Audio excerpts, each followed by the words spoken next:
परीक्षित ने कहा, प्रभु हमने सुना है कि श्री विदुर जी जो धर्म के अवतार हैं, पांडवों के पक्ष में भी धर्म है और कौरवों के पक्ष में भी धर्म है। पांडवों के पक्ष में श्री युधिष्ठिर जी धर्म के अवतार हैं और कौरवों के पक्ष में श्री विदुर जी धर्म के अवतार हैं। श्री परीक्षित ने प्रश्न पूछा, कहा कि हे प्रभु आप हमें यह बतलाओ, मैंने ये सुना है कि जो धर्म के अवतार श्री विदुर जी हैं, ऐसे विदुर जी को दुर्योधन ने अपने राज्य से अपमानित करके बाहर निकाला था। क्या ये बात सच है? प्रभु कृपा करके विदुर का पूरा चरित्र आप हमें विस्तार से सुनाओ। आज श्री शुकदेव जी ने परीक्षित को विदुर का पूरा प्रसंग सुनाया है। कैसे? ध्यान देना सभी लोग। श्री विदुर जी और विदुरानी ये दोनों भगवान के बहुत ही सुंदर सेवक थे। नित्य भगवान का भजन करते थे, भगवान की भक्ति करते थे। विदुर जी ज्यादा अपने धर्म पत्नी से बात नहीं करते थे। क्यों? प्रेम नहीं है, बहुत प्रेम है, लेकिन उसके बाद भी ज्यादा बात नहीं करते। क्यों? अक्सर क्या होता है, गृहस्थ आश्रम में समय की बर्बादी बहुत होती है। एक बार कहो राधे राधे। समय की बर्बादी बहुत होती है महाराज। तो श्री विदुर जी ने विचार किया कि अगर मैं बात करूंगा तो मेरा समय नष्ट होगा, और जो समय हम बात करने में व्यर्थ करेंगे उसी समय में हम भगवान का भजन करके अपने समय का हम सदुपयोग करें। श्री विदुर जी कौरवों के यहाँ पर मंत्री के पद पर वो नियुक्त थे, मंत्री के पद पर वो विराजमान थे। और एक बार क्या हुआ, श्री विदुर जी धृतराष्ट्र के पास आए। यदा तु राजा स्वसुतान साधून पुष्णन्न धर्मेण विनष्ट दृष्टि। धृतराष्ट्र के पास आकर के श्री विदुर ने हाथ जोड़ करके प्रार्थना करी। कहा, धृतराष्ट्र एक बात कहूं? हाँ हाँ बोलो। श्री विदुर जी ने कहा कि हे धृतराष्ट्र, कुछ पता भी है आपको? आपका जो पुत्र दुर्योधन है ये अधर्मी हो चुका है, ये संतों का अपमान करता है, ब्राह्मणों का अपमान करता है, जो संत हैं, जो गुरुजन हैं, ऐसों का ये तिरस्कार करता है। आप इसको मना क्यों नहीं करते? आप अपने पुत्र को मना क्यों नहीं करते? आप इसको मना कर दिया करो कि ऐसे गलत कार्य, ऐसे गलत रास्ते पर ये ना जाए। शास्त्र कहता है अगर एक परिवार में अगर कोई एक व्यक्ति है जिसको त्यागने से पूरे परिवार के लोगों की रक्षा हो रही है तो उसको त्यागने में कोई बुराई नहीं है महाराज। त्यजेत एकम कुलस्यार्थे ग्रामस्यार्थे कुलम त्यजेत, कुलम जनपदस्यार्थे आत्मार्थे पृथ्वीम त्यजेत। अगर एक परिवार में 10 लोग हैं, एक व्यक्ति को त्यागने से 9 की प्राण की रक्षा हो रही है तो उस व्यक्ति को त्यागने में कोई बुराई नहीं है, उसको त्याग देना ही भलाई है। तो श्री विदुर जी ने कहा धृतराष्ट्र से, हे धृतराष्ट्र, आपका जो पुत्र है दुर्योधन ये संतों का अपमान करता है, इसको महल से बाहर निकालो ताकि आपके पूरे महल की रक्षा हो सके, आपके पूरे कौरव वंश की रक्षा हो सके। अगर ये रहा तो कौरवों का विनाश होना तो पक्का है, इसको महल से बाहर निकालो। इस बात को दुर्योधन ने सुन लिया कि ये विदुर हमें महल से बाहर निकलवाने की कोशिश कर रहा है। तो श्री दुर्योधन महल के अंदर आया और महल के अंदर आते ही दुर्योधन ने विदुर के हाथ को पकड़ा और कहा, विदुर, आपकी ये हिम्मत कि आपने मुझे महल से बाहर निकलवाने की कोशिश करी है, इस अपशब्द के लिए और इस घोर अत्याचार के लिए मैं तुम्हें कभी माफ नहीं करने वाला। और आपने आज जो नियम का उल्लंघन करके आज मुझे ही महल से बाहर निकलवाने की कोशिश करी है, उसके लिए आपका ये अपराध क्षम्य नहीं है। और हे विदुर, मैं महल से क्या बाहर निकलूंगा, आज आपको ही महल से बाहर ही निकलना पड़ेगा। एक बार कहे राधे राधे, और जोर से कहें, थोड़ा और जोर से कहें। श्री दुर्योधन ने विदुर से कहा है, हे विदुर, आज इस महल से मैं नहीं बल्कि तुम ही बाहर जाओगे। तो आज श्री विदुर जी ने कहा कि हे दुर्योधन, आप मुझे महल से क्या बाहर निकालोगे, आज मैं खुद ही आपके इस महल को छोड़ करके जा रहा हूं। तो श्री विदुर आज अपने उस महल को छोड़ करके स्वयं धनुर्द्वार निधाय मायाम, धनुष को, बाण को कंधे से निकाल करके चौखट पर रख करके श्री विदुर जी वहां से अपनी कुटिया में चले गए। अब ये खबर भगवान को सुनाई पड़ा।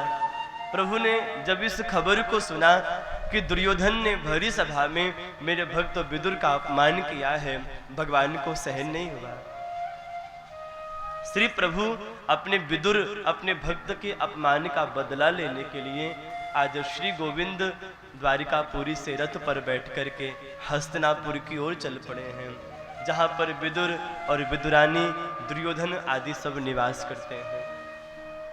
जब दुर्योधन ने सुना कृष्ण आ रहे हैं हस्तिनापुर में, तो दुर्योधन ने सभी राजाओं को संकेत दिलवा दिया कि साक्षात द्वारिकाधीश आ रहे हैं, सब लोग आ जाओ कृष्ण का स्वागत करने।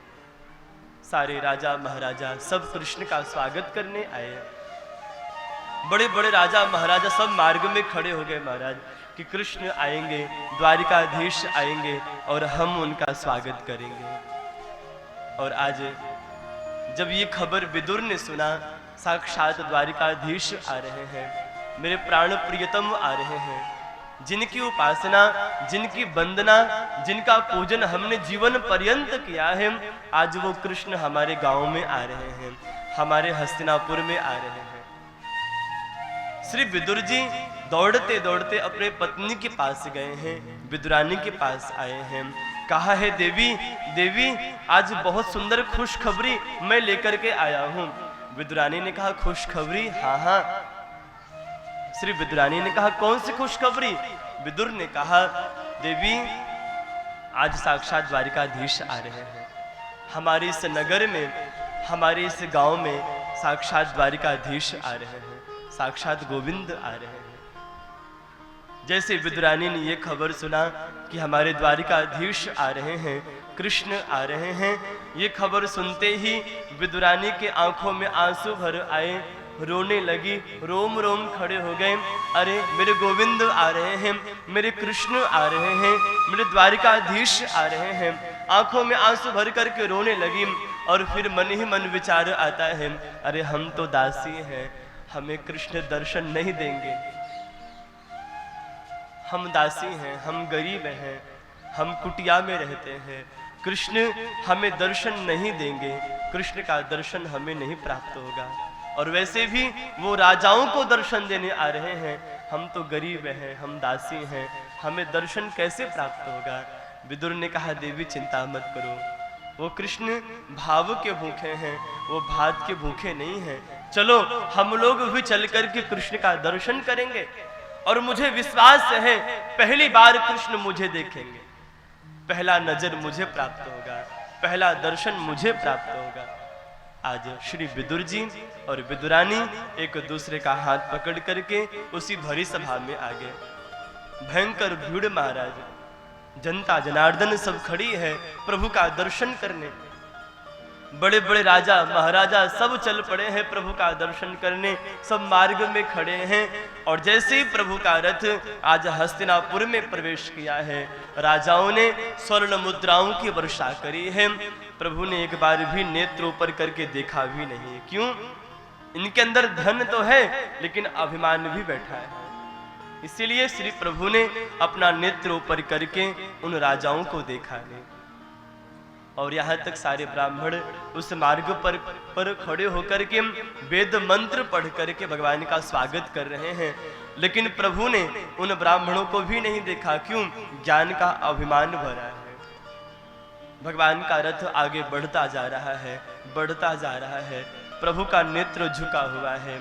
जब जब भगवान के भक्त का अपमान होता है, प्रभु का नेत्र शर्म से, लज्जा से भगवान का नेत्र झुक जाता है। आखिर हमारे रहते मेरे भक्त का अपमान कैसे हुआ, मेरे भक्त का तिरस्कार कैसे हुआ? भक्त के अपमान को भगवान कभी सहन नहीं कर पाते, और जब भी भगवान के भक्त का अपमान होता है, भगवान ऐसे जीव को कभी क्षमा नहीं करते महाराज। इसलिए जीवन में यह कोशिश करना, भूल से भी कभी भगवान के भक्तों का, वैष्णव का, ब्राह्मण का, गुरु का कभी अपमान नहीं करना। भगवान भी कभी क्षमा नहीं करने वाले। भगवान का नेत्र झुका हुआ है कि मैं कैसे देखूं, आज मेरे भक्त का अपमान हुआ है। संसार में भगवान के जितने भी मंदिर हैं, किसी भी मंदिर में भगवान राम बैठे नहीं हैं। हनुमान जी, श्री राम जी हर स्थान पर खड़े हैं महाराज। क्यों? भगवान श्री राम की मूर्ति कहीं पर आपको बैठी हुई नहीं मिलेगी। हर स्थान पर, हर मंदिर में भगवान की मूर्ति खड़ी रहती है, भगवान खड़े रहते हैं। क्यों? अगर मैं बैठ जाऊंगा, कहीं अचानक मेरे भक्त पर संकट आ गया तो मुझे कहीं उठने में विलंब ना हो जाए। हर वक्त मैं खड़ा रहूं ताकि पहुंचने में हमें विलंब ना हो, इसलिए हर वक्त श्री प्रभु अपने स्थान पर खड़े रहते हैं। एक बार कहो राधे राधे। आज श्री प्रभु का रथ आगे बढ़ता जा रहा है। विदुर जी और विदुरानी एक वृक्ष के नीचे खड़े हैं। अरे प्रभु तो किसी को नहीं देख रहे हैं, लगता है आज मुझे भी दर्शन नहीं प्राप्त होगा। आंखों में आंसू भरे हुए हैं। और उसी बीच क्या हुआ, प्रभु ने सोचा इस भरी सभा में सब अपने कामनाओं को लेकर खड़े हैं, कोई अभिमान को लेकर के हमें देखने आया है। क्या ऐसा भी कोई भक्त है जो सच में दिल से हमें देखना चाहता है, जिसकी आंखें मुझे देखने को प्यासी हैं? क्या ऐसे भी कोई भक्त हैं? प्रभु ने नेत्र बंद करके जैसे ही स्मरण किया, भगवान की आंखों में आंसू भर आए और श्री विदुर का और विदुरानी का चेहरा सामने आया है। अरे इस सभा में हमारे भक्त और विदुर जी और विदुरानी जी आए हैं जो हमें देखना चाहते हैं। और उसी बीच में क्या हुआ, श्री द्वारिकाधीश ने मन ही मन विदुर जी को प्रणाम किया है, भक्त को नमन किया है। और जैसे ही धीरे धीरे अपना नेत्र खोला है, साक्षात विदुर को और विदुरानी को देखा है। आंखों में आंसू भर आए, प्रभु झरझर रोने लगे। और जैसे विदुर जी ने भगवान को देखा, होश नहीं रहा महाराज। आंखों में आंसू भरे हुए हैं, बस प्रभु को देखे जा रहे हैं। विदुर जी भगवान को देख रहे हैं और भगवान विदुर जी को देख रहे हैं। विदुर जी ने विदुरानी से कहा, देवी चमत्कार हो गया। क्या हुआ? गोविंद मुझे देख रहे हैं। श्री कृष्ण, श्री द्वारिकाधीश आज मुझे देख रहे हैं। और आज जैसे ही विदुरानी ने सुना, अरे कृष्ण हमें देख रहे हैं, तुरंत विदुरानी उठी है, कृष्ण को देखा है। विदुर और विदुरानी ने एक नजर से भगवान को निहारा है, जी भर के देखा है। और प्रभु ने आज अपने पेट पर इशारा किया है, हाथ फेरा है, कहा है काकी विदुर जी भूख लगी है, आप चलो घर में व्यवस्था करो, मैं आपके यहाँ पर आज भोजन करने आऊंगा।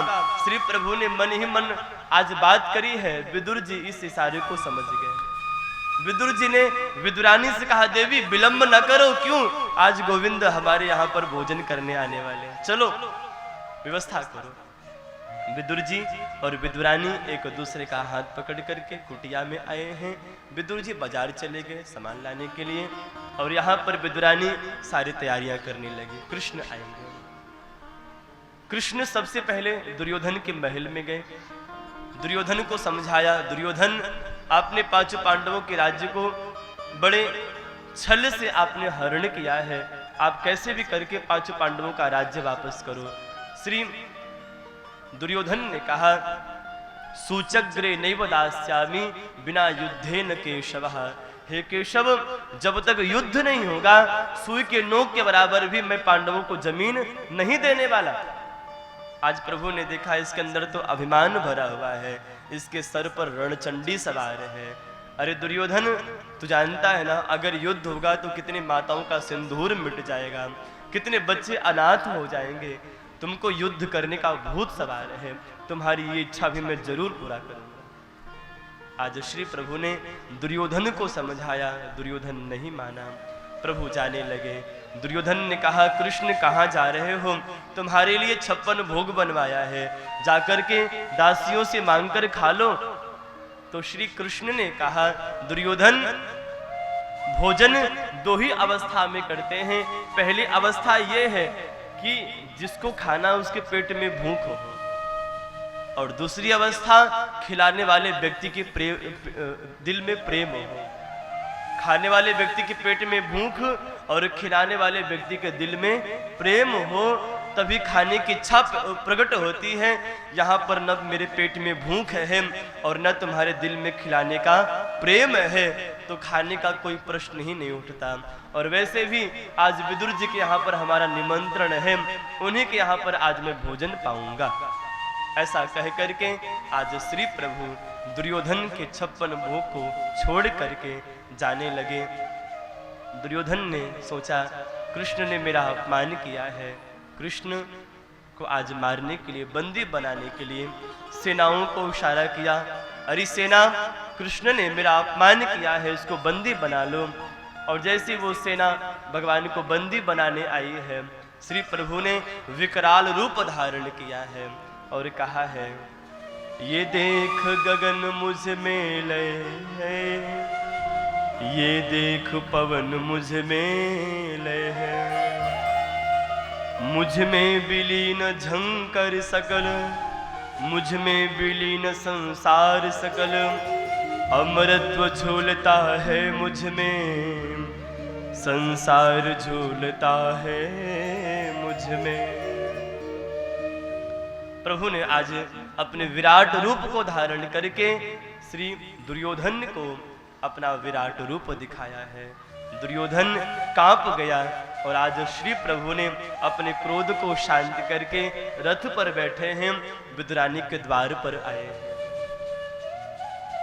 सकड़ी को पकड़ करके भगवान ने खटखटाया है, काकी, ओ काकी, दरवाजा खोलो। उस वक्त तो विदुरानी नहा रही थी, स्नान कर रही थी। जैसे ही कृष्ण ने काकी शब्द कह करके बुलाया है, विदुरानी की समाधि लग गई महाराज। आंखों में आंसू भरे हैं। आहा, ये काकी तो हमें बस कृष्ण ही कहते हैं। मेरे गोविंद आ गए, मेरे कृष्ण आ गए। विदुरानी जिस अवस्था में थी उसी अवस्था को छोड़ करके उल्टे सीधे वस्त्र पहन करके मेरे गोविंद आ गए, मेरे कृष्ण आ गए, मेरे गोपाल आ गए, मेरे भगवान आ गए, मेरे प्रभु आ गए। आंखों में आंसू भर भर के भाव से विह्वल होकर के दौड़ते दौड़ते गई है। जैसे ही दरवाजा खोला है, साक्षात गोविंद को देखा है, प्रभु को देखा। विदुरानी फूट फूट करके रोने लगी, गोविंद, आज आप मेरे द्वार पर आए, मेरे कुटिया पर आए, हमारा जीवन पवित्र हो गया, मेरा जीवन धन्य हो गया। आज श्री विदुरानी भगवान को देख ही रही है, एक बार पलक भी नहीं झपकता महाराज। प्रभु ने कहा, काकी भूख लगी है, अंदर भी बुलाऊंगी कि बस बाहर से ही विदा कर दोगी? काकी को अब होश आया, अरे अरे कृष्ण को भूख लगी है। अब काकी विदुरानी ने कन्हैया के हाथ को पकड़ करके, कृष्ण कन्हैया अंदर चल, कन्हैया अंदर चल, अंदर लेकर के आई आंगने में। आंगन में लेकर जैसे ही आई, कहाँ पर बैठाऊं, क्या देखा, पीढ़ा रखा हुआ था। उस पीढ़ा को लेकर के आई, सीधा करने के बजाय उसको उल्टा कर दिया।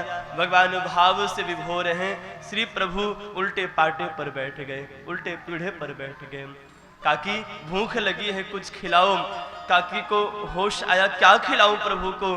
क्या देखा, सिकहारे पर कदली फल रखा हुआ है, केला रखा हुआ है, उसको नीचे उतारा, टोकरी में लेकर के आई, छील छील करके भगवान को देने लगी। भाव से इतनी विभोर हो चुकी है कि केले का जो गुदा है वो नीचे गिर पड़ता है और छिलका भगवान के हाथ में जाता है। भगवान बड़े प्रेम से उस केले का छिलका आज प्रेम से पा रहे हैं।